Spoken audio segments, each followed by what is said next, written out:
Hey there, I'm Ryan Boehme, and you're tuning into the first episode of my brand new video series, So You Want to Teach Percussion.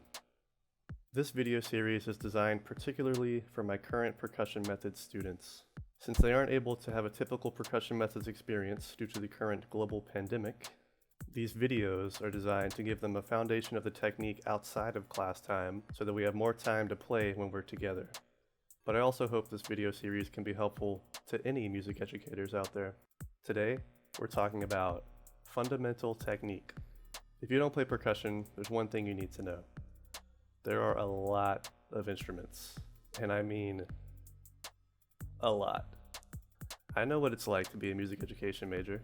You just don't have that much time to learn that many techniques. Luckily, you don't have to, and neither do your students. There are several fundamental concepts that can be transferred across all percussion instruments.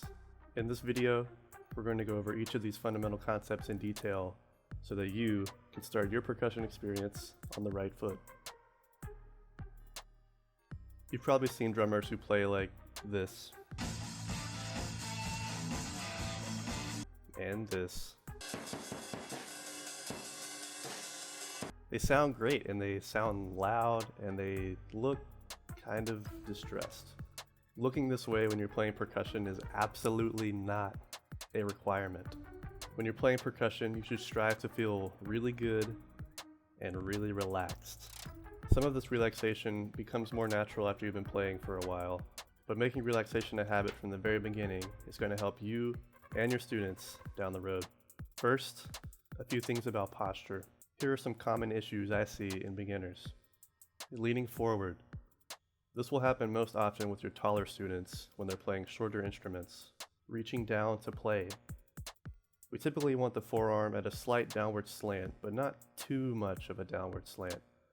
This causes an upward bend in the wrist, which limits your potential dynamic capabilities. Reaching up to play. If the forearm doesn't have that slight downward slant, then you'll end up having to bend your wrist downward to be in playing position. We want to strive for a neutral wrist at playing position, because keeping any sort of bend in the wrist while we aren't playing is going to get uncomfortable real quickly. Shrugging your shoulders while playing. It's very rare that you'll need to engage your shoulders at all when playing, if ever. Keep them relaxed and undisturbed. Reaching out to play. Extending the arms to play is something you'll occasionally need to do for certain instruments, but it's something we want to avoid as much as possible.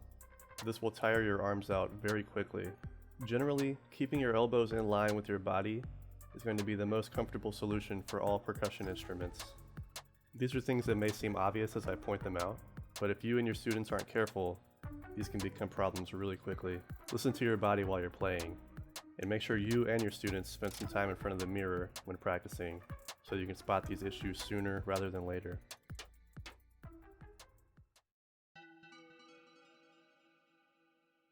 Now, we're going to talk about grip. Snare drum's the first instrument we're going to be covering in this series, and it's probably going to be one of the first ones that your percussion students encounter. So we're going to start with drumsticks. But once we get to the other instruments, you're going to see all these same concepts coming back over and over. I like to start my beginners out by teaching them how to find their fulcrum. Fulcrum is just another word for pivot point.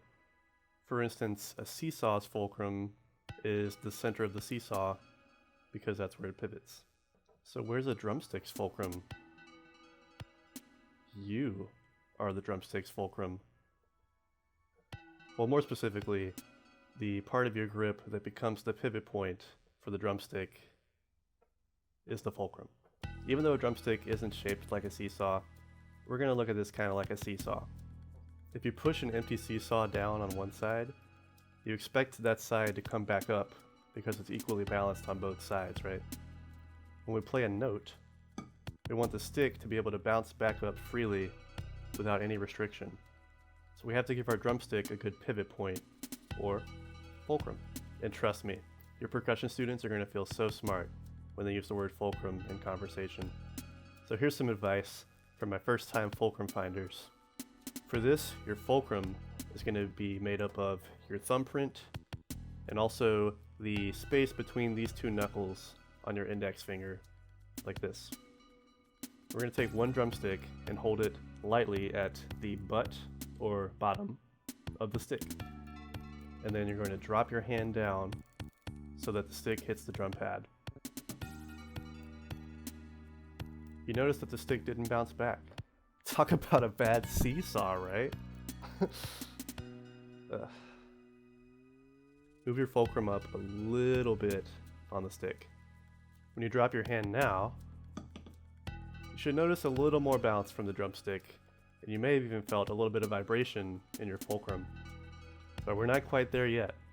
Go up a little bit more and try again.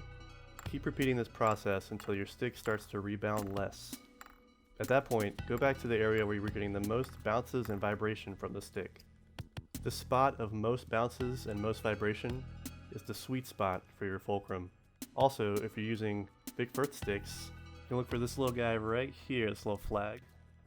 They put that right around the sweet spot for each drumstick. Thanks, Vic Firth. Alright, we got our fulcrum, but we should probably do something with these other 3 fingers. We're going to connect our remaining fingers and connect them to our index finger, and we're going to just gently cradle the stick. Hand and finger sizes are going to vary from student to student, but it should look something like this. You want to be able to give a thumbs up without dropping your stick. But we're not holding onto the stick for dear life here. Notice how loose and relaxed these fingers are. If your back fingers push the stick into the palm, you're going to restrict a whole lot of natural motion from the stick, because then your stick thinks your whole hand is your fulcrum. Talk about a bad seesaw, right? When I have that space between the stick and the palm, the stick might occasionally bounce up and touch my palm. But it's fine, because if it's occasionally touching, that means I've got all the space I need here between the stick and the palm, and my stick has the largest amount of available room for bouncing. Now that we know how to hold the sticks, it's time to play some snare drum.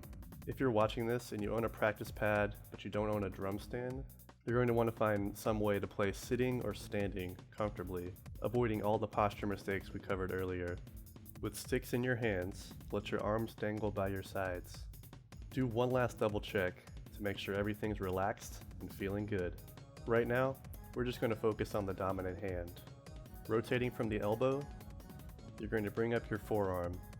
Keeping your elbow by your side, bring your forearm in so that the drumstick hovers over the drum head. Your forearm should be slightly angled toward the ground. Your goal here is to be able to hover the stick over the drum head while keeping the wrist neutral. If you aren't able to stay at this position and feel relaxed, your drum pad may be too low or too high. Try setting up this playing position a few times in front of a mirror, eventually blending those steps together into one smooth motion. Now we're going to go back to using just our fulcrums for a second. Let go of the stick with the 3 back fingers.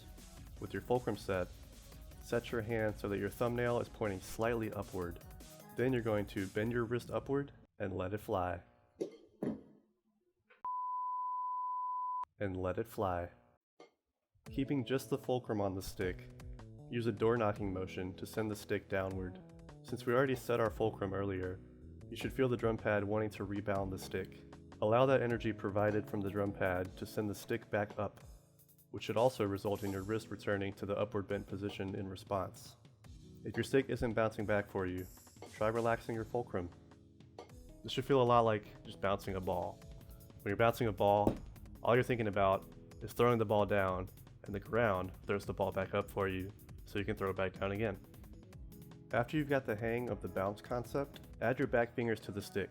And again, your back fingers are gently cradling here.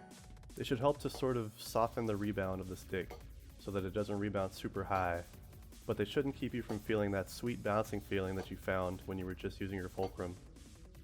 Once you've got it figured out with your dominant hand, repeat that entire process with your other hand. If you ask any percussionist, they're going to tell you your non-dominant hand is going to need some extra attention, but with extra practice, it will catch up to your dominant hand. I hope everything I explained in this video has helped you get started with making some good sounds. In part 2, we're going to be talking about some more fundamental concepts that actually involve playing. Until then, I'm Ryan Boehme, and thanks for tuning in to So You Want to Teach Percussion.